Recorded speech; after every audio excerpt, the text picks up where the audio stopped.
Vamos lá, meus irmãos, vamos lá. Começando nossa primeira aula de introdução ao Antigo Testamento 2. Já oramos como é costume, mais uma vez, boa noite, graça e paz. Boa noite, graça Boa e paz. noite, graça e paz. Boa noite, graça e paz. Boa noite, graça e paz. Boa noite, graça e paz. Glória a Deus. Começamos hoje, introdução ao Antigo Testamento 2, é a continuação do 1. Estamos estudando agora o restante do Antigo Testamento. Então, hoje vai ser o nosso início e, querendo Deus, concluindo esse módulo, vamos para a introdução ao Novo Testamento 1 e depois introdução ao Novo Testamento 2. Ou seja, esses primeiros 4 bimestres, ou seja, esse semestre, fechamos a matéria de introdução, tanto do Antigo Testamento quanto do Novo Testamento. Amém? Estou muito feliz, viu? Parabéns aí pelas provas, pelos trabalhos, e que Deus continue abençoando os irmãos para que vocês continuem aprendendo. Creio que daqui em diante vai ser um pouco mais fácil, porque agora vocês já pegaram o fio da meada, né? Já fica mais fácil o entendimento do que a gente vem trabalhando, tá bom? Então, meus irmãos, como é costume, nossas aulas são gravadas para que vocês possam reutilizar esse material depois, assistir novamente, ruminar nesses temas tão importantes. Eu, particularmente, gosto também, depois de dar a aula, eu gosto de ver como ficou a aula. Muitas vezes, até mesmo eu, fico feliz, né, de ver a interação da classe, a graça de Deus entre nós, mesmo sendo aqui um curso de nível superior, mas, ao mesmo tempo, é um curso para a glória de Deus, com aquela piedade. Tanto é que oramos, pedindo a bênção de Deus. Então, essas aulas a gente grava para que os irmãos continuem reutilizando esse material, continuem aprendendo e que Deus continue falando ao coração de vocês. Gravamos também para os alunos em EAD, porque aqueles irmãos que não podem estar aqui em tempo real conosco, hoje é possível ter alunos em EAD. Então, essas aulas são parte do currículo para aqueles que desejarem fazer o módulo em EAD, sem essa interação, né? E gravamos também para abençoar o maior número de irmãos, pastores, seminaristas, professores, onde quer que essas aulas cheguem, tá bom? Os nossos contatos estão na descrição aqui do vídeo, tá bom? Vamos lá, meus irmãos, como é costume, vamos ler um texto bíblico. Hoje, como eu tinha dito, nós estaremos iniciando, né, os livros chamados livros poéticos e depois os proféticos. Então, hoje nós estaremos trabalhando nas próximas aulas sobre os poéticos e os livros sapienciais, ou de sabedorias. Então, a gente primeiro vai para esse conglomerado e depois a gente vai para os livros chamados proféticos, tá bom? Sendo os profetas maiores e menores. A gente vai explicar tudo isso. Mas, como é costume agora, quero ler um texto bíblico. Abram a Bíblia de vocês em Jó 42:5. Jó 42:5, por gentileza. Jó 42:5, texto bem conhecido. Gostaria de ler com vocês agora. Esse texto que é uma síntese maravilhosa da vida de Jó. O irmão ou a irmã que desejar pode ler para nós, né? Livro de Jó, capítulo 42, versículo 5. Vou estar compartilhando aqui também com vocês aqui na minha Bíblia digital, tá? Jó 42:5. Vou ler então. Pode ler para nós. Conhecia só por ouvir falar, mas agora eu te conheço com meus próprios olhos. Glória a Deus. Alguém tem uma outra versão? A minha aqui tá... Antes eu só te conhecia de ouvir falar, agora eu te vi com os meus próprios olhos. Glória a Deus. Deus seja louvado. Alguém tem uma outra versão? A minha tá... Eu te conhecia só de ouvir, mas agora os meus olhos te veem. Glória a Deus. uma versão mais linda que a outra, não? Então, percebam, olha só, quem puder ler agora para nós a versão que está na tela.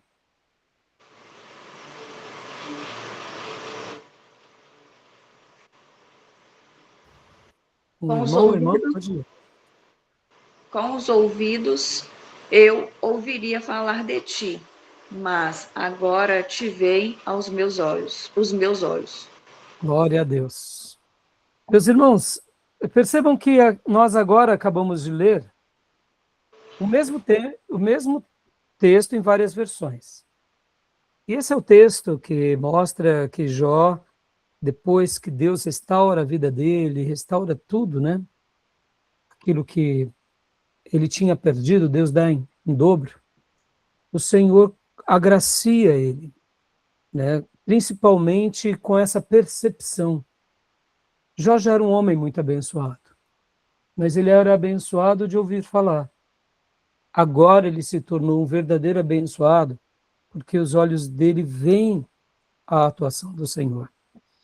E, consequentemente, as bênçãos o alcançaram, lembrando que as bênçãos não é o maior na vida do justo.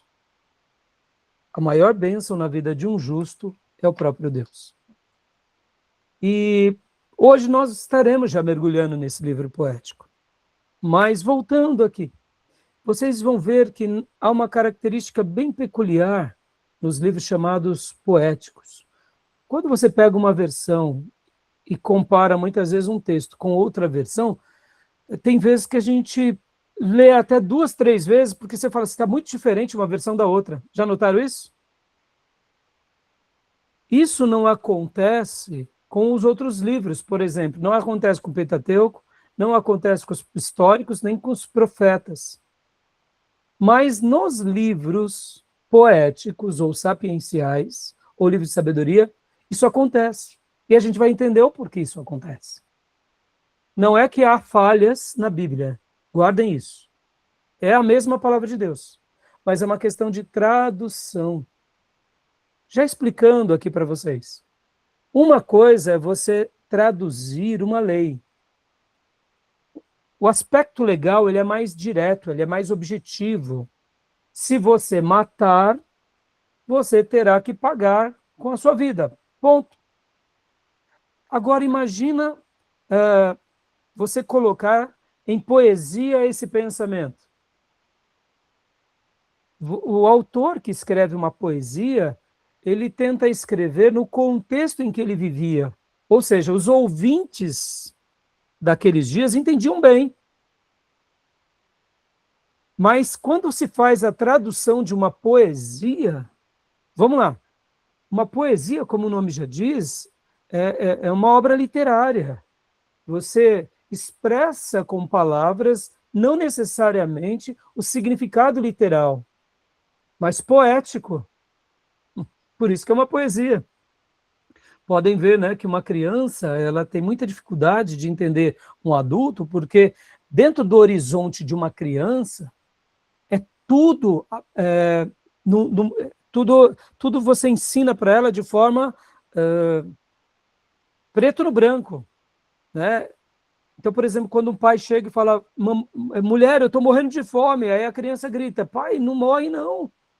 É concreto, é absoluto. Na cabeça da criança, morrer de fome é morrer mesmo. Mamãe, faz logo a comida do papai, senão ele vai morrer. E aí o pai começa a dar risada, né? Porque fala, isso, filho, eu vou morrer. Aí, né? A criança não está entendendo que ali é uma figura de linguagem. Perceba, a gente usa figuras de linguagem, metáforas o tempo todo. E na poesia isso é potencializado. Nos livros de sabedoria isso são potencializados. E aí entra a grande complexidade, meus irmãos. Eu não vou ousar aqui explicar aqui como os linguistas, tá? Porque eu não sou linguista, esse é a área que eu diria que eu menos tenho influência, né? Fui aprovado nessas matérias, mas reconheço a minha dificuldade e as minhas limitações. Quando se faz uma tradução de um texto poético ou sapiencial, é muito difícil, é muito difícil. Então, isso é uma tarefa para eles, tá bom? Por isso que quando a gente pegou agora, por exemplo, o Jó 42:5, em várias versões é a mesma coisa, mas com palavras totalmente diferentes. mas é a mesma coisa. Tá bom? Deu para entender essa introdução? Joia? Então, bora trabalhar, meus irmãos, bora trabalhar. Hoje a gente vai trabalhar bastante, né? Então, vai ser uma delícia, porque a gente vai trabalhar com bastante coisa. Então, vamos lá. Então, eu vou agora compartilhar aqui para vocês rapidamente o programa de aula. Bom, esse programa de aula nada mais é do que a continuação do anterior. Então, os objetivos são os mesmos. Eu já passei para vocês esse programa, né? Então, com essa matéria, a proposta nada mais é do que levar vocês ao panorama geral dos livros poéticos e de sabedoria, e também aos profetas do Antigo Testamento, entendendo ali os aspectos gerais, as características, a formação, a língua, temas principais, data, canonicidade, aspectos sociológicos, históricos e geográficos, tá bom? Então, a continuação do bloco anterior, tá? Resumo do programa. A abordagem introdutória na matéria com relação entre o tempo e a cronologia do Antigo Testamento para a atual época e o estudo das divisões do Antigo Testamento, bem como a abordagem dos aspectos gerais de cada livro que pertence aos livros poéticos, de sabedoria e proféticos. Então, assim, é isso que nós iremos trabalhar. Tudo bem? Alguma dúvida até aí? Alguma pergunta? Notem que nas primeiras aulas de Introdução ao Antigo Testamento 1, nós gastamos um tempão explicando sobre a complexidade dessa matéria, os detalhes, a canonicidade, porque eu fiz questão de gastar um bom tempo. Então, se um irmão estiver aqui acompanhando conosco agora esse material de Introdução ao Antigo Testamento 2, eu recomendo que você assista as primeiras 3 aulas de Introdução ao Antigo Testamento 1, para se familiarizar em todo aquele pano de fundo, para a gente aqui ganhar tempo e aproveitar esse material agora, já dentro da temática, tá bom? Mas os irmãos que já fizeram o Antigo Testamento 1, não tem dúvida nenhuma daquilo, ou querem fazer alguma pergunta? Sobre a questão de canonicidade, a complexidade da matéria de introdução ao Antigo Testamento. Lembrando que introdução ao Antigo Testamento, a gente acaba fazendo uma viagem na geografia, na história, na teologia bíblica, nas doutrinas, ou seja, é uma matéria que também a gente mergulha um pouco nas línguas originais, é uma matéria completa, então a gente arranha um pouco de cada tema. Por isso que essa matéria, os livros geralmente são, inclusive, deixo mais uma vez mostrar, nós estamos trabalhando aqui no livro do Acker Júnior, esse é o livro texto, mas ao mesmo tempo estamos trabalhando também aqui nos livros do Ellison e do Hill e do Alton. Hoje, inclusive, no material introdutório dos livros poéticos e de sabedoria, eu estarei fazendo uma síntese desses 2 livros, tá bom? Só para vocês terem uma ideia. Então, nós estamos trabalhando ao mesmo tempo com esses 3 materiais, tá? Então, tudo bem até aí? Joia? Então, o programa. Hoje a gente, acabo de dizer a recapitulação dos assuntos tratados na matéria de introdução. Inclusive, eu quero até recordar aos irmãos e às irmãs sobre aquela questão do cânon. Lembram que nós já falamos sobre isso? O cânon do Antigo Testamento, lembra? Nós já falamos sobre o cânon bíblico nosso, que é sem os livros apócrifos. Então, o cânon do Antigo Testamento para nós tem 39 livros, sendo que da Igreja Católica eles colocaram mais livros, que para nós são chamados de apócrifos, tá? Então, só fazendo uma recapitulação bem breve, para nós, a nossa Bíblia, no Velho Testamento, ela está dividida entre a lei, que são o Pentateuco, ou o Torá, como os judeus chamam, que são os 5 primeiros livros de Moisés. Os 12 livros que são os históricos, foi o que nós estudamos também, pode ver, de Josué a Esther. Aí, agora estamos entrando nos livros de poesia, que são 5, Jó, Salmos, Provérbios, Eclesiastes e Cântico dos Cânticos. E os proféticos, que são 17 livros, separados entre profetas maiores e profetas menores. Então, a nossa Bíblia, ela está organizada dessa forma, em português. A Bíblia católica tem os livros apócrifos que nós desconsideramos, tá bom? Para nós, não são livros inspirados, são livros da tradição judaica. Só para recapitular aqui uma coisa importante, tá? E outra coisa é a lembrança de que a Bíblia, para os judeus, aqui, só mostrando aqui um outro slide, aqui, olha só, a divisão da Bíblia hebraica, eles dividem entre lei, os profetas e os escritos, lembra disso? Que é a Torá, Neviim e Ketuvim, lembram? Podem ver que os profetas, para eles, olha só, Josué, Juízes, Samuel, Reis, esses livros estão dentro dos profetas, tá? Para nós, na nossa Bíblia, está dentro dos livros históricos, não foi isso? Tá bom?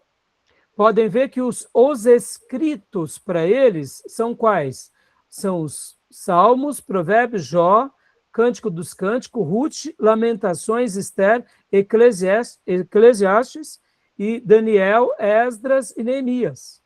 Que para ele os escritos são livros poéticos, depois vem os livros históricos também, de Daniel, Esdras, Neemias e Crônicas, e também os 5 rolos, que seriam Cânticos, Ruth, Lamentações, Esther e Eclesiastes. Percebam, a estrutura da divisão hebraica é diferente da estrutura da divisão em português.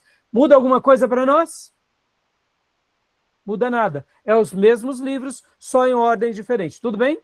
Estou fazendo uma breve recapitulação e quem está assistindo esse módulo em EAD, fica a minha recomendação de assistir as 3 primeiras aulas de Introdução ao Antigo Testamento 1. Eu sei que é um material bem vasto, mas ali está uma boa síntese de tudo o que trata aqui sobre essa parte, tá? Tudo bem até aí, irmãos? Alguma pergunta, alguma dúvida? Não? Então, prosseguindo aqui, ainda continuando o programa de aula, ou seja, agora nós estaremos trabalhando aqui, ó. Hoje eu vou fazer uma introdução dos livros poéticos. Percebam, ó, o que eu acabei de falar agora e pedir para os irmãos a assistirem as primeiras 3 aulas de Antigo Testamento 1, é porque, na realidade, é todo esse conjunto que a gente já passou. Tá bom? Agora, hoje, nós estaremos falando sobre introdução aos livros poéticos e introdução aos livros de sabedoria, e, se tudo correr bem, já começamos Jó. E, se der tempo, vamos para Salmos. Não sei se vai dar tempo, porque é muita informação e eu quero ir conforme o rendimento da classe, sem pressa. Tá bom, meus irmãos? Podem ver, cada turma é de uma forma. É aquilo lá, a aula é viva. Meu maior propósito não é dar aqui um material para vocês, cumprir uma tabela, mas é se fazer compreendido e vocês aprenderem, porque minha proposta é formar vocês aqui como obreiros, tá bom? Então, qual que é o programa de Introdução ao Antigo Testamento 2?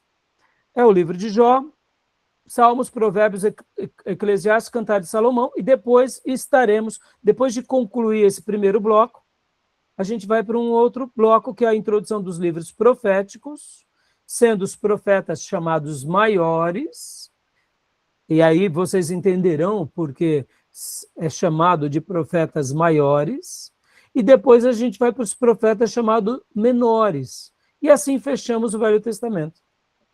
Só vamos dar uma pinceladinha no período interbíblico, bem, só uma pincelada. Pastor, mas por que não vamos falar mais? Porque lá em Introdução ao Novo Testamento 1, nós dedicamos de 3 a 4 aulas falando desses 400 anos aqui. Introdução ao Novo Testamento 1, a gente gasta um tempão. A gente gasta, olha, de 3 a 4 aulas, depende muito da turma, tá? E aí depois que a gente vai para Mateus, para vocês terem uma ideia.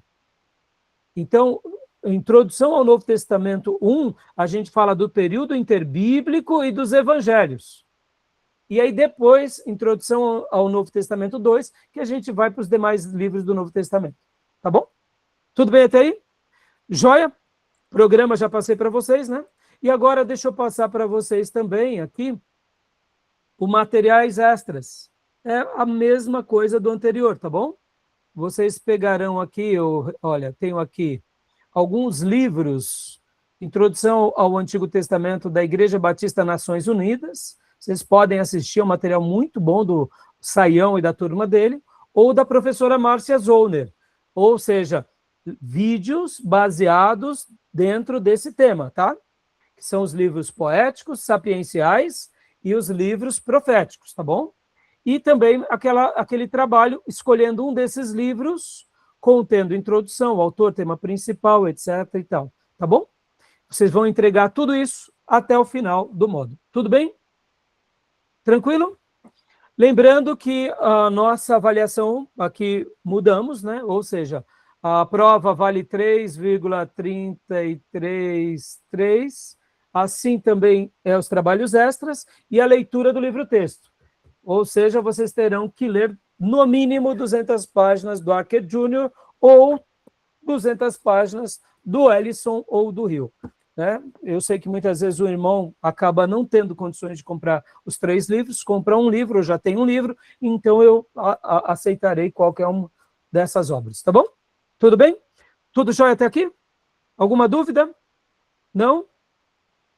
Então, meus irmãos, hoje a gente vai aqui agora, né, para o material que eu, inclusive, estou utilizando aqui, pegando aqui o material do Rio e do Alton, que é esse material aqui. Eu passei aqui e fiz uma síntese das partes que são as páginas, a terceira parte do livro, que é a literatura hebraica poética e de sabedoria, que começa na página 333. Quem tiver, pode abrir, vai da página 333 até a 356, tá bom? Então, a gente vai mergulhar agora nesse material. A gente vai trabalhar em cima dele. E a gente vai fazer agora um passeio no material do Rio e do Alton, e depois a gente vai para o Stanley Júnior, que é a mesma coisa. E por que eu estarei pegando agora aqui essas duas sínteses? Para mostrar para vocês que todas essas obras elas vão ter uma ideia muito próxima. E aquilo que eu disse, essas obras elas se completam. Como nós temos trabalhado em cima desses 3 livros-textos, então, inclusive, fica aqui uma recomendação na descrição dos nossos vídeos e áudios, onde quer que cheguem esses vídeos, tanto no YouTube, quanto no Spotify, ou em outras plataformas, né? Porque, por exemplo, na plataforma de podcast da Apple, só está chegando o áudio. Na Amazon, só chega o áudio. Em algumas plataformas, inclusive no YouTube, tem vídeo na minha página, mas tem outros que só chega o áudio. Os livros estão indicados lá. Quem quiser adquirir o livro, pode... Eu deixei na descrição dos vídeos os livros, tá bom? Para a gente abençoar o autor e comprar desses autores, tá bom? Então, na descrição dos vídeos você pode encontrar. Agora, é claro, fique à vontade, pode comprar, inclusive em sebos também, onde você encontrar, compre essas obras, tá bom, meus irmãos? Tudo bem, então? Tá dando para entender, meus irmãos? Estou sendo claro, estou correndo muito, né? Temos muita coisa para a gente trabalhar, então. Tudo bem? Alguma pergunta, alguma dúvida? Não? Não. Olha aqui, eu fiz esses slides baseados aqui no material do Notebook LM, que tem sido, assim, meus irmãos, um momento muito, mas muito gratificante. Eu procuro fazer as minhas lições de casa e depois eu jogo aqui na inteligência artificial, eles fazem uma síntese, depois, né, os irmãos têm esse acesso também, fica aqui a minha recomendação, usem a inteligência artificial, não se viciem nela no sentido de depender dela, mas façam dela um aliado, tá bom? Eu mesmo tenho feito isso, eu tenho muitas vezes utilizado a minha mensagem que eu prego, que nem domingo passado eu fui convidado a pregar no aniversário de 34 anos da terceira igreja evangélica quadrangular aqui de Ferraz de Vasconcelos, uma linda igreja, viu, irmãos? Uma estrutura tão bonita eles têm. A igreja estava cheia, e eu fui pregar lá no aniversário deles, depois eu faço um resumo em áudio, podcast, e distribuo nas redes sociais para poder abençoar o maior número de pessoas. E tenho utilizado muito o Notebook LM. Deus tem nos dado esse privilégio agora, né, de poder utilizar essas ferramentas, né? Antigamente eu digo isso para os irmãos, podem ver minhas aulas antigas, irmãos, eu digo com toda humildade, raramente eu fazia um slide, toma muito tempo isso. Então eu Quem me abençoava? Eram os professores da STBnet, os professores da casa, os amigos, e eu sempre dei a fonte, tá? Hoje mesmo a gente vai utilizar aqui o material da professora Márcia Zoner, e eu já estou dando a fonte aqui. Porque é assim, irmãos, a gente vai aprendendo com todo mundo e a gente não é melhor do que ninguém, tá bom? A gente só quer que os irmãos aprendam uma teologia ortodoxa, né? O que é ortodoxia, irmãos? O que é ortodoxia? Vamos lá, fazer uma pergunta aqui. Nosso seminário, eu espero que seja sempre ortodoxo e espero que, né, assim seja conhecido. O que é uma doutrina ortodoxa? Que está de acordo com a palavra? Que está de acordo com a palavra, mas o que mais? Quando a gente fala assim, né, somos ortodoxos, é um termo um pouco pesado até, né, mas o que isso quer dizer? Fala sobre a autoridade da palavra de Deus, né? Também. Que é aqueles que conservam, né, a palavra de Deus, que tenha ela com autoridade e tal. Mas o que mais? O que é ortodoxia, irmãos? Pastor, ortodoxia vem daquela ideia de seguir fielmente uma ideia. No caso, fielmente a teologia cristã que está na Bíblia. Isso. Mas o que mais? Certinho. Palavra ortodoxia. Tem os neo-ortodoxos, né? Também. Isso, ó. Eu vou compartilhar aqui com vocês, ó. Ortodoxia, significado etimológico. A palavra ortodoxia tem origem no grego ortodoxos, formado pela união de ortos, reto, correto, verdadeiro, e doxa, opinião, crença e doutrina. Literalmente significa aquele que tem a opinião certa ou crença correta, referindo-se à aderência estrita às doutrinas estabelecidas, ou seja, é reto na doutrina, ou correto na doutrina, ou verdadeiro na doutrina. Tá bom? Ortodoxia é isso. Nós seguimos uma doutrina. Que doutrina, meus irmãos? A Bíblia. Ponto final. Ela é a palavra de Deus, inerrante, infalível, insubstituível. E ela não é a Bíblia de ontem, nem do amanhã. Ela é eterna, que nem diz Hernandes Dias Lopes. Ela veio de Deus e devemos guardá-la e praticá-la. Ou seja, o que é uma igreja ortodoxa? Ela segue a Bíblia. A reta doutrina. E nosso seminário tem como base nisso, tá bom? Seguir a reta doutrina e uma tradição boa, seja ela histórica, seja ela reformada, seja ela puritana, não tem problema, desde que seja algo que enobreça a palavra de Deus, tá bom?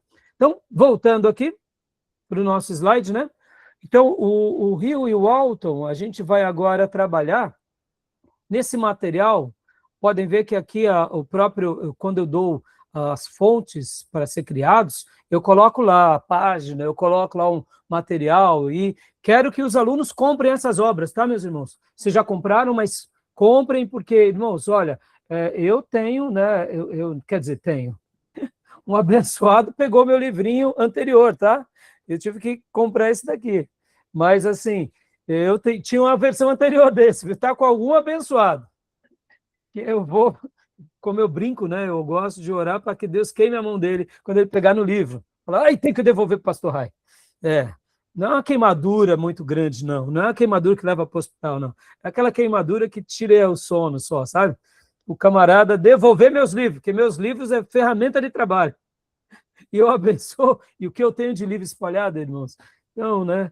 É uma coisa, livro é importante para nós. Eu gosto de anotar, né, irmãos? Por que eu não dispenso as velhas edições? Porque eu anoto, né? E muitas vezes é uma observação antiga que pode te vir à tona agora, né? Pode ser útil para mim ou para vocês, né? Então, vamos lá. A síntese baseada no Hill e no Walton, aqui a introdução, como eu mencionei para vocês, dos livros poéticos, tá bom, meus irmãos? Então, quem tiver essa obra, É a literatura hebraica poética e de sabedoria. É um resumo do que a gente vai tratar agora entre poesia e sabedoria. O que o Wilton e o Alton nos ensinam. Vamos ler. Então, aqui, para vocês terem uma ideia, só para vocês verem, a gente pega todo o Velho Testamento. Ó. A poesia está onde, pastor? Ela está em toda a Bíblia, meus irmãos. Vocês vão ver que vão ter histórias mais antigas do que a gente pensa. Então, qual é o período que abrange as poesias ou os livros de sabedoria? É todo o Velho Testamento. Em algum momento, eles fazem tem mais produção, mas isso não significa que não tinha em outros momentos. Por exemplo, nós temos Salmos de Salomão, Salmos de Moisés. O livro de Jó, vocês aprenderão que possivelmente está aqui, ó. Olha que interessante. Né? Tá bom? Então, é uma análise estrutural e teológica da literatura poética sapiencial. Essa palavra sapiencial tem a ver com sabedoria, tá? Do Antigo Testamento. Tá bom, meus irmãos? Vamos lá. Pode ler para nós, irmão Tomé, por gentileza? O mapa literário do Antigo Testamento. 1/3 do Antigo Testamento é poesia. Dá uma pausa, Tomé, por gentileza. Pastor, 1/3 do Antigo Testamento é poesia? É. Então, vamos lá. Deus quis se revelar ao seu povo com uma lei. Bom, antes disso, temos a tradição chamada oral, que está lá na lei, né? Mas aí, vamos pôr a tradição oral dentro dos 5 livros de Moisés.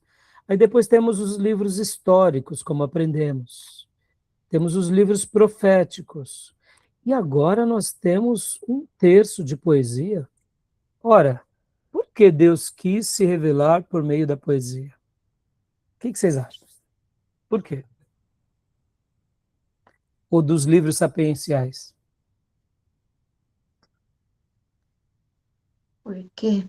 Porque é mais legal. Gostei da simplicidade, viu, Miriam?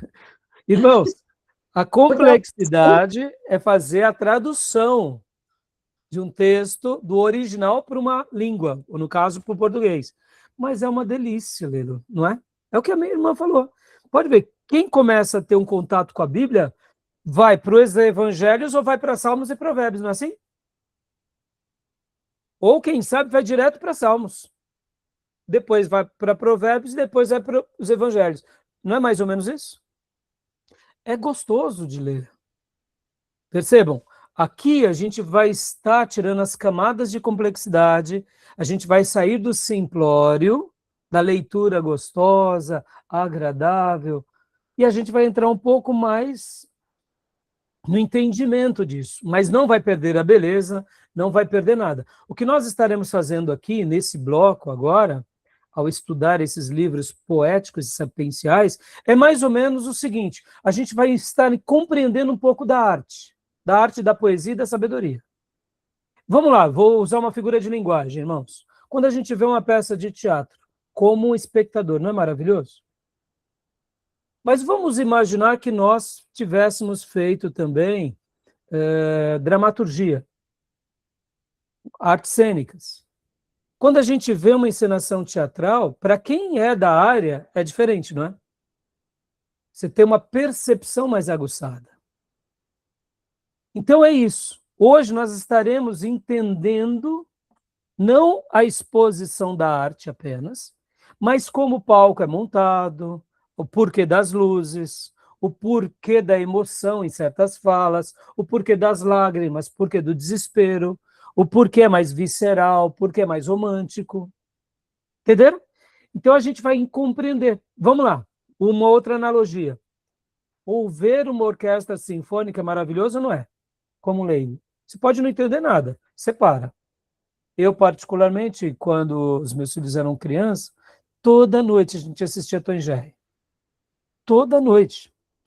E o meu filho mais velho, ele pegou uma fase muito boa, porque nesse sentido eu era o companheiro dele e ele meu. Então a gente assistia, a gente dava muita risada. O meu filho mais velho, ele é apaixonado por música. E ele tem um ouvido para música admirável. Então, muitas vezes a gente está ouvindo qualquer coisa, ele fala, pai, olha esse violino. Falou, o quê? Eu nem percebi que tinha um violino ali. Mas ele falou, olha esse violino, olha esse baixo, olha esse instrumento, olha esse piano, olha esse órgão. Então, assim, eu fico encantado com como a música foi algo benéfico para ele, de uma forma mais plena, mais do que eu. Tanto é que os ouvidos dele são treinados, tanto é que tem hora que ele fala, pai, olha, essa música aqui, olha que coisa linda, põe no fone de ouvido, pai, escuta isso. Então, por que eu estou falando isso? Quando nós ouvimos uma música linda, mesmo como leigos, nós nos impressionamos com as oscilações, com as mudanças, com as pausas, com a serenidade, de repente, com a agitação, ou seja, toda a emoção que é passada ali pelos músicos. Quando você já é um músico, a sua percepção se torna ainda muito mais profunda. Porque se você sabe o que é ser um músico, você nota o quanto aquela orquestra foi. Então é isso. O que a gente vai fazer agora nos livros de poesia e de sabedoria é isso, é tentar entender melhor eles. Se você é uma pessoa do louvor, se você é uma pessoa que gosta de pensamentos de sabedoria, você vai se deliciar nessa matéria, nesses dias, porque realmente é maravilhoso. Agora, para encerrar, né, que nem a Miriam falou, né, porque é gostoso. O que mais, irmãos? Por que Deus quis se revelar com poesia e sabedoria? Vamos lá. O que mais? Pode chutar, meus irmãos. Vocês estão aprendendo aqui, Eu viu? acho que é porque é uma coisa fácil de lembrar, né, pastor? Acho que lei ninguém lembra muito qual é o primeiro, segundo, terceiro, quarto, quinto. Agora, Salmos 3, quase todo mundo sabe. Até quem não é crente. Boa. A lembrança. Podem ver, meus irmãos, quem vai tendo problema mental, neurológico, não esquece música. E, aliás, as músicas são meios de aprendizagens. O que mais, irmãos? O que mais? Por que Deus se revelou por meio de poesia, por meio de livros sapienciais? Por quê? Vamos lá. O que mais? Pode chutar, meu. Agora é a hora do chute, viu? Não tem problema. Então vamos Não lá. pode chutar muito na prova. E aí... No caso, é mais fácil de se entender, né? E a poesia, no caso, a gente tende a querer ver mais, ler mais. A meu entender, assim, né? Dá aquela vontade de continuar lendo para ver como que vai se desfazer aquela coisa, né? Que está escrito. Vou traduzir as suas palavras, irmã. A poesia fala ao coração. E por falar ao coração, mexe nas nossas emoções. E por mexer nas nossas emoções, isso nos enriquece. Eu vou traduzir agora, tá? Vou traduzir. A arte veio de Deus. O belo veio de Deus. E Deus esbanjou a sua revelação bela e sábia por meio da poesia, por meio dos livros sapienciais, para mostrar o seguinte, que o belo não é do diabo, tá? A gente tem essa ideia, né? Que o que é belo é do capeta. Não, o belo é de Deus. O capeta pega emprestado com os gadarenos. Tá bom? O capeta pega emprestado que Deus criou. Pode ver que a natureza é bela, a criação é bela. Ou seja, a revelação de Deus, ela também é esplêndida, ela é bela, ela é artística. Deus é artístico. E um coração artístico só aflora quando a gente consegue ter tranquilidade. Pode ver, meus irmãos, por que a arte na vida é importante? É simples. Porque com a arte a gente personifica aquele momento de glória nosso. Enquanto a gente está em guerras ou sobrevivendo, a gente não tem tempo para arte, nem para poesia, nem para música. A gente tem que sobreviver. Mas depois que a gente realmente consegue conquistas, êxito, a gente consegue ver beleza em quadros, a gente consegue ouvir beleza numa poesia, numa frase, numa máxima, num poema, numa música, nas variações da criação, ou seja, a poesia faz parte desse conglomerado da revelação de Deus, porque Deus deseja se revelar para nós de uma forma artística também. E ele usou esse meio para perpetuar a sua palavra. E pode ver que as liturgias do Velho Testamento, mesmo no tabernáculo e depois do templo, eram repletas de beleza, de graça. E toda essa liturgia enriquece-nos. Irmãos, sem a poesia, a vida fica muito monótona, muito preto no branco. A gente precisa de poesia, a gente precisa de romantismo, a gente precisa de lágrima, a gente precisa de choro, a gente precisa de emoção. Essa ideia de que o servo de Deus não pode ter emoção é mentira, meus irmãos. Né? Eu poderia dizer que Deus, ele é perfeito, é óbvio, mas ele, na minha ideia, ele é passional, ou seja, ele tem sentimentos perfeitos. E esses sentimentos perfeitos ele deixou impresso aqui, por meio dos seus servos, que entenderam bem esse lado. Tá bom? Tudo bem?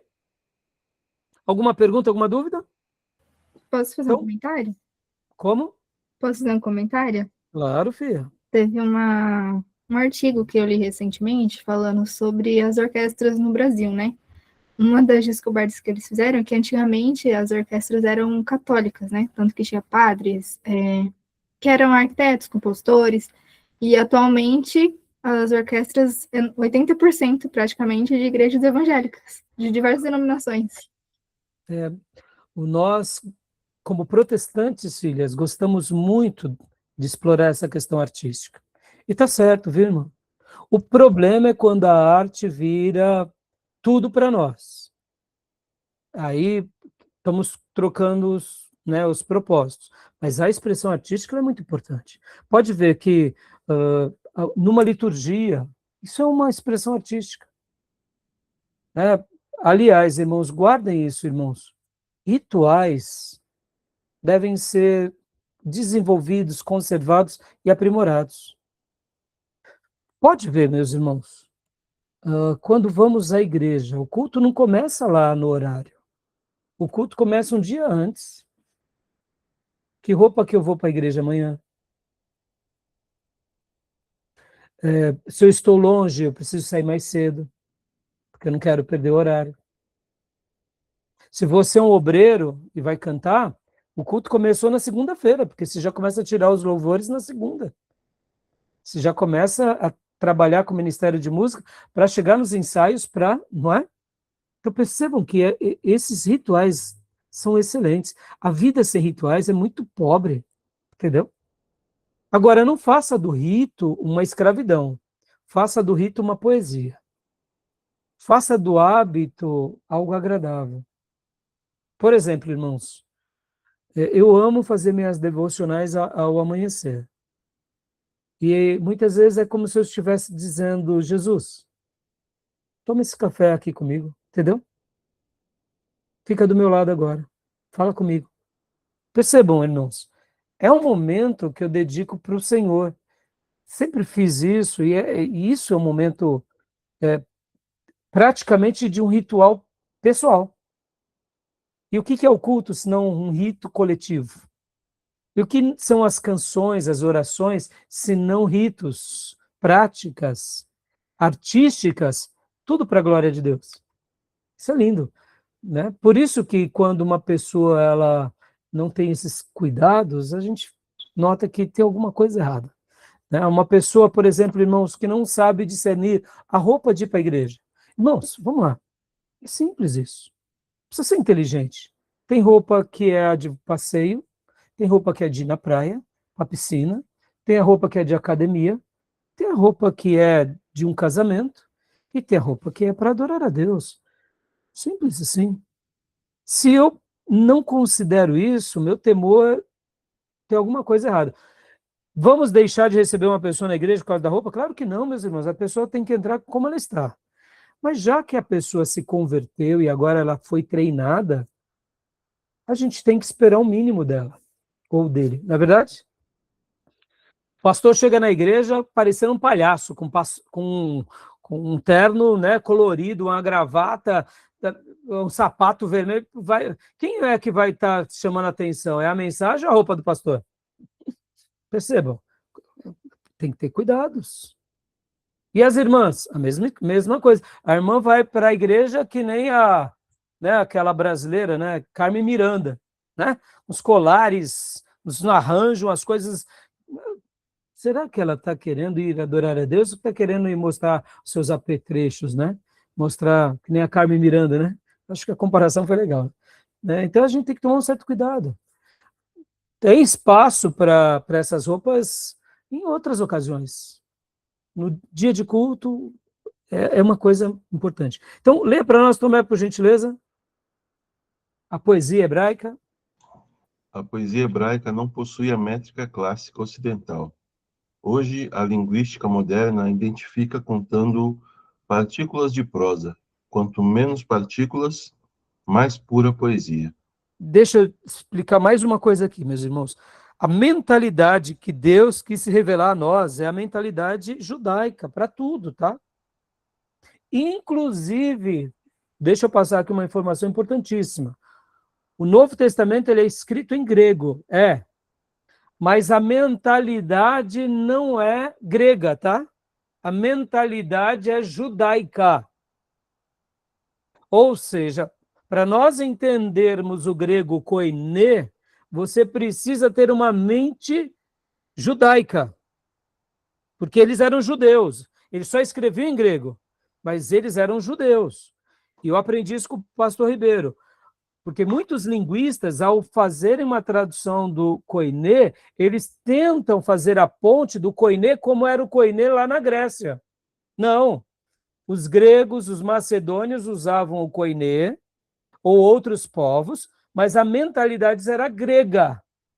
Na revelação sagrada, quando Deus se revela no Novo Testamento, Deus se revela usando quem? Judeus. Eles pensavam como grego? Não, eles pensavam como judeus. Pode ver, só uma breve síntese, tá? O pensamento grego, ele tem começo, meio e fim. Já o pensamento judaico tem começo, tem meio, e não necessariamente tem fim. É assim que pensa um judeu. O exemplo mais clássico disso é o livro de Romanos. Paulo começa falando um assunto, ele pega um atalho, daquele atalho ele pega outro atalho, daquele atalho ele pega outro atalho, e quando você vai ver, fala, meu Deus, onde ele estava? Não é assim? Paulo era judeu ou era grego? Não é assim? Você tem que ler o mesmo capítulo 5, 6 vezes. Quando não lê o livro todo, fala, agora eu entendi. Paulo está falando disso agora aqui, no capítulo 12, mas ele voltou lá do capítulo 1. Meu Deus do céu. Agora fechou. E tem coisa que Paulo começa e diz, eu falarei com vocês quando estiver com vocês. Pelo amor de Deus. Ou seja, ele só começou e não terminou. É assim que pensa o judeu. Mas é grego que ele escreveu? É grego. Mas qual é a mentalidade? É judaica. Tá entendendo, meu Deus? Faz toda a diferença, tá? Eu aprendi isso com o Ribeiro e eu louvo a Deus por esse aprendizado, porque a gente vai aprender agora essa parte poética e sapiencial que é totalmente judaica, hebraica. Ponto. Deus que se revelar. Então, a linguagem deles, a poesia deles, recebe uma outra métrica diferente do mundo todo. Interessante, né? Está vendo como é difícil? Olha, percebam, irmãos, a gente está agora entendendo um pouco como é esse teatro. Está até entendendo como o caroço de Angu é grande? Ou senão a gente está entendendo um pouco essa orquestra, esses instrumentos. Olha, é muito diferente, tá bom? Então, aqui a régua, leia para nós. Tomé, por gentileza.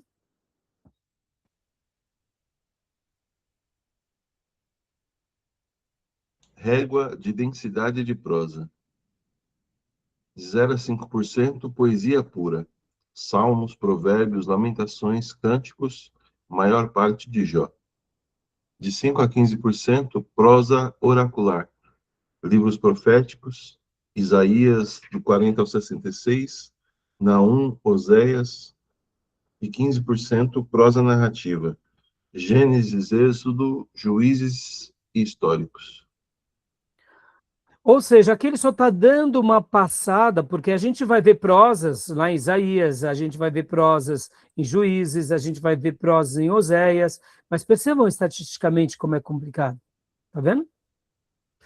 Próximo aqui. Vamos lá. Continua para a gente, Tomé, por gentileza. A herança compartilhada. Egito, a tradição didática e de louvor.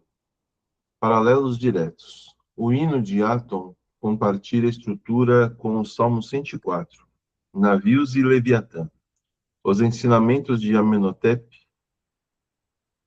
Amenemop refletem Provérbios 22. Ou seja, no Egito já tinha uma característica também dessas questões de literalidade. Então percebam que somos fruto do meio. Quer ver um exemplo bem claro, irmãos? Hoje nós não temos o cantor cristão, a harpa cristão, os hinários, as músicas clássicas. Que estilo de música que eles são? Lembra muito que era uma banda, uma orquestra. Lembra muito músicas contemporâneas. Alguns hinos, até hinos que se perpetuaram, lembra o forró, no nosso caso, Brasil. Né? Os instrumentos nordestinos. Aí você foi, por quê? Porque a gente acaba realmente construindo o nosso inário com aquilo que a gente vive. Então, nesse contexto, também foi uma herança compartilhada. Era algo que eles viviam e que no momento que o Espírito Santo estava se revelando aos escritores, podia se ver algo semelhante lá no Egito. Agora leia para nós aqui também, Tomé, por gentileza, a Mesopotâmia e depois o Ugarit. Mesopotâmia, tradição épica e especulativa. O Enuma Elish, criação, e a oração a qualquer deus que espelha os lamentos de sofrimento encontrados no livro de Jó. Ugarit, Canaã, a herança estrutural. A epopeia de Baal, 1400 a.C., utiliza pares exatos de palavras paralelas a B encontrados nos salmos hebraicos. Então, você vê que há uma herança compartilhada nessa questão da literatura. Fronteiras teológicas. Continua para a gente, por gentileza, Tomé. Israel herdou a métrica e a metáfora do Oriente Médio, mas as usou para construir uma revolução teológica. Divindade. Os vizinhos do Oriente. Politeísmo, múltiplos deuses em constante conflito. A fronteira israelita. Monoteísmo absoluto, lealdade exclusiva a Javé. Dá uma pausa aqui, Tomé, por gentileza. Percebam, nós vimos há pouco que eles pegam emprestado uma herança. Só que agora, isso não significa que eles vão aceitar ipsis literis aquela herança. Eles vão cravar bases, estacas, bem definidas. Podemos ter uma herança compartilhada da arte, mas a nossa teologia é exclusiva. A nossa fronteira é delimitada. Vocês são politeístas? Tem vários deuses? Nós não. Isso remete a que ideia, irmãos? A ideia da separação. Santo ao Senhor, né? Continua para nós, Tomé, por gentileza? O mundo físico. Os vizinhos do Oriente. Materialismo místico ou panteísmo. A natureza é divina. A fronteira israelita. A matéria é criação de Deus, fundamentalmente separada do Criador. O problema do mal. Os vizinhos do Oriente, dualismo cósmico, o bem e o mal são forças eternas em guerra. A fronteira israelita, a criação é boa por origem, o mal é uma intrusão, não um princípio coeterno.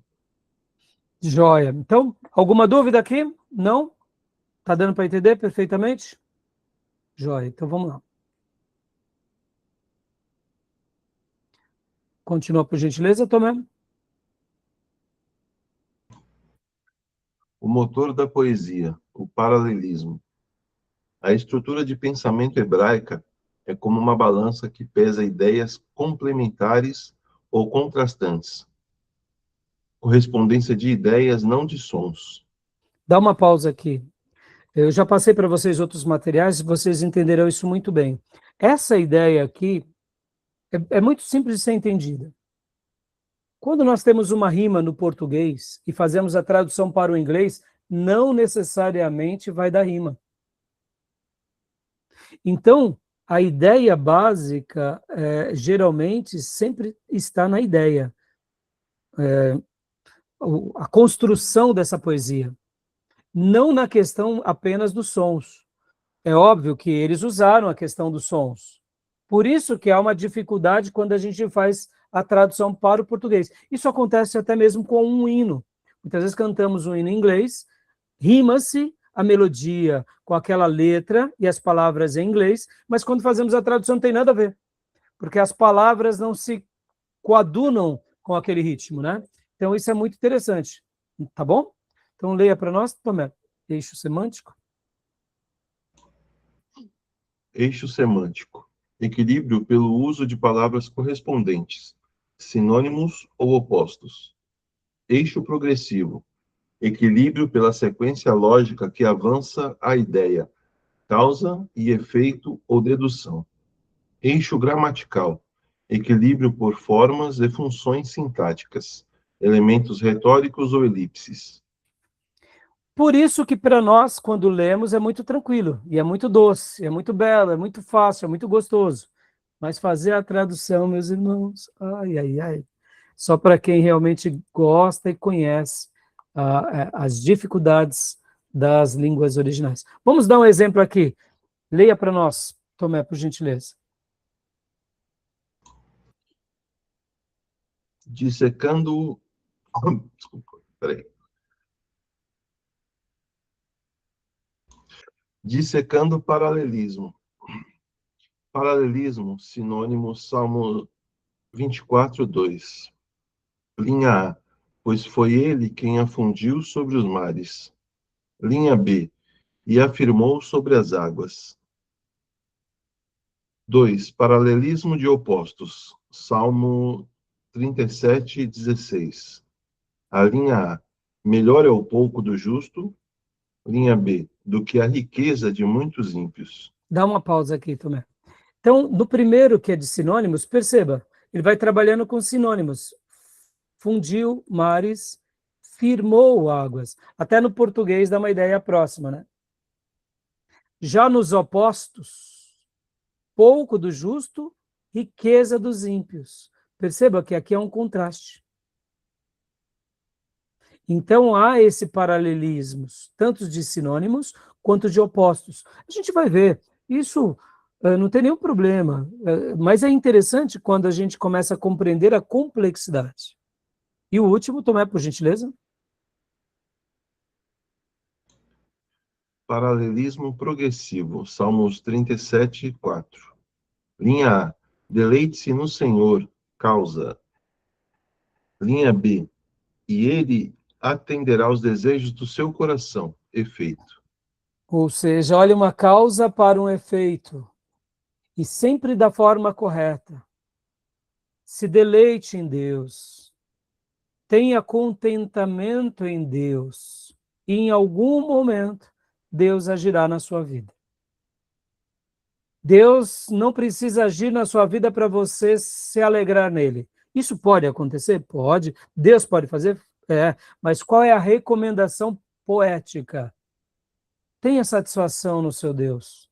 Tenha contentamento nele. Agrade a ele pelo que ele fez na sua vida e seja grato. Ou seja, tenha uma vida satisfeita nele. Porque isso é deleitar-se, né? E aí, naturalmente, o Senhor realizará. Não o nosso desejo, quem sabe, mas sempre o melhor de Deus para nós. E a gente vai entender, porque quando ele faz o melhor dele para nós, sempre será o melhor. O nosso melhor pode ser egoísta, não é verdade? Pode ver quantas vezes a gente erra, e Jesus nos ensinou isso nos evangelhos, dizendo que muitas orações não são ouvidas, porque são egoístas.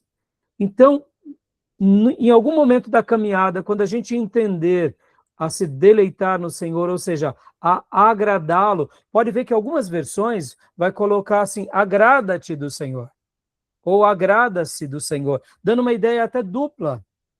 Eu o agrado, e eu vejo graça no que ele faz em mim. Logo, ele vai atender aquilo que realmente eu preciso, né? Ou seja, uma causa e um efeito. Percebam esse paralelismo, tá bom? Isso vai ter o tempo todo. E aqui também, podem ver, meus irmãos, olha, muitos textos do Antigo Testamento vão, principalmente nos Salmos, vai ter o acróstico. Leia para nós, Tomé, para a gente estar encerrando essa parte, né? Vai ter o acróstico. A arquitetura sonora, acrósticos, a ordem, poemas iniciados com a sequência do alfabeto hebraico, Aleph, Bet, Gimel, um recurso mnemônico que transmite plenitude. Deixa eu só dar um comentário aqui. Eu sei que quando fazemos a tradução, isso fica muito difícil de enxergarmos. A gente já vai trabalhar no livro de Salmos, não tem problema, eu explico melhor. Mas o que é o acróstico, irmãos? É que nem o nome das irmãs, por exemplo, Beatriz, coloca aqui o B, o E, o A, e aí escreve, né, por exemplo, bondade de Deus, ou seja, começa com B. Muitos salmos foram assim. Agora, olha só que interessante, irmãos. O Espírito Santo atuou de forma plena no compositor, mas o compositor teve que gastar tempo, reflexão. Percebam como que é uma revelação divina usando pessoas. Você não escreve uma poesia dormindo. Não tem jeito. O que eu quero dizer dormindo é óbvio que ninguém escreve nada dormindo. Eu quero dizer, você pode até receber alguma ideia num sonho, até de uma poesia, claro, mas o que eu quero dizer é o seguinte, para você fazer uma poesia, você tem que queimar pestana. Você tem que escrever. Percebam que muitas vezes a gente tem uma ideia de pensar que a espiritualidade ela é fruto de uma coisa espiritual que não tem a ver com a nossa mente, com as nossas emoções. E tem, meus irmãos. Né? Essa ideia de que eu vou ouvir algo de Deus e que não vou precisar ter o trabalho. Percebam, Deus muitas vezes ele vai nos conduzindo por meio da nossa vida para revelar a sua vontade, a sua palavra. Em alguns momentos ele pode fazer como fez com os profetas, se revelar, como foi para Elias, Eliseu, e falar, faça isso. Mas em alguns outros momentos pode ser fruto de uma devoção, de um carinho, de um amor. Só um dado, irmãos. Quem não escreve as suas orações, aprenda a escrever num diário, viu? Pastor, mas a oração, vou escrever? Sim, irmão, qual o problema? Onde está? Onde está na Bíblia a negação? Não escreva a sua oração. O que está lá é, não faça como os pagãos, que repetem e pensam que porque fazem muitas repetições, serão ouvidos. Agora, qual o problema de você escrever uma oração? De você depois ler essa oração e pensar se você escreveu direito, e por último você lê ela a Deus com devoção. Percebam? Olha aí, olha o trabalho artístico. Você gastou meia hora, meus irmãos. Aí talvez você fale, pastor, mas essa oração não valeu, porque foi 2 minutos. Meus irmãos, você ficou meia hora diante de Deus em contemplação, prescutando o seu coração. É devoção, é poesia, é arte, é entrega. E eu vou dizer, muitas vezes a gente está escrevendo oração, a gente vê ali, meu Deus, como eu estou sendo egoísta. Ó. Senhor, me dá meu carro, me dá minha casa, me dá meu piso, me dá meu fogão. Meu pai, como eu sou egoísta. Está entendendo? É um método que Deus até nos faz ver o quanto a gente está sendo mesquinho. Vamos lá, meus irmãos, quando você escreve oração, por exemplo, de gratidão, a gente vê o quanto Deus já fez na nossa vida. E muita gente está chorando de barriga cheia, entendeu? Depois a gente comenta mais em uma outra hora sobre escrever no diário, tá bom? Agora, para a gente encerrar aqui, leia para nós, Tomé, esses dois textos e a gente vai para o intervalo. A literação e a assonância. A cadência. A repetição de sons e cadências rítmicas. Exemplos, Salmo 122, 6. Shá, Alu, Shalom, Yerushalayim, orem pela paz de Jerusalém. Isso, pode ver. Leia de novo, Tomé, ó. Perceba a sonoridade no hebraico. Shá, Alu, Shalom, Yerushalayim. Ó, a tradução é orem pela paz em Jerusalém. Mas olha como é lindo a composição e a dicção e essa aliteração e essa cadência. Shá, Alu, Shalom e Ashalaim. Dando essa ideia, né, de beleza poética. Estão entendendo, meus irmãos? Quando o Espírito Santo inspirou o servo para escrever o Salmo, até nisso Deus foi cuidadoso.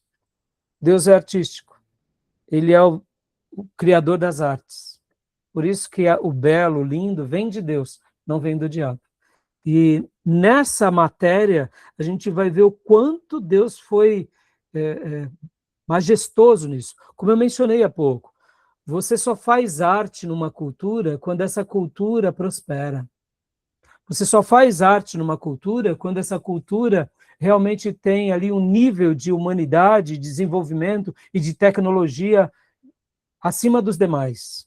Porque quem está vivendo ali em períodos precários não tem tanto tempo para arte, não quer dizer que não exista. A gente vai ver isso entre grupos mais simples, entre nações mais simples, eles têm as artes dele. Podem ver que uma tribo indígena se pinta para suas danças, tem ali as suas crenças. Pode ver que a arte e a crença estão muito ligadas. Mas percebam que quando um povo ele evolui, naturalmente, seja esse povo que foi, a arte se torna mais bela. Olha os egípcios, olha os sumérios, a história mundial, a própria Babilônia com as suas conquistas, o Império Medo-Persa, o Império Grego, o Império Romano. A arte faz parte e não é diferente no mundo religioso da revelação de Deus, tá bom? E o último aqui, Tomé, por favor. Paranomásia, o jogo de palavras. Amós 8:2. O profeta vê frutas de verão para anunciar o fim de Israel. Caites, fruta, e quetes, fim. Ou seja, ele usa um trocadilho. Então ele fala de fruta para dizer o fim. Percebam, no português a gente não tem isso, mas na prosa, na poesia hebraica tem. Coisa linda, né, meus irmãos? Essa matéria e esse ponto aqui, os linguistas vão se deliciar muito mais, porque aqui é o campo de atuação dos linguistas. Então, você que gosta das línguas originais, eu te desafio a você estudar mesmo, porque, irmãos, eu particularmente, quando eu estou fazendo uma lição de casa, que nem eu preguei domingo, sobre os recabitas, meus irmãos, como foi lindo descobrir que os recabitas ali em Jeremias 35 receberam uma promessa incondicional. Os recabitas receberam uma promessa incondicional, como foi na realeza com Davi, ou como foi Arão no sacerdócio. Deus disse para Davi, nunca faltará rei na sua linhagem. Eu estou te prometendo. Percebam, a promessa de Deus a Davi foi uma promessa incondicional. Oh, meus irmãos, maravilhoso. E para Arão, foi a mesma coisa. Arão, nunca vai faltar um sacerdote na sua casa. E aí Deus pega um grupo de semi-beduínos, semi-nômades, que não eram ninguém, e dá uma lição para Judá rebelde. E diz, recabitas, nunca faltará descendente que fique diante da minha presença, porque vocês me alegraram.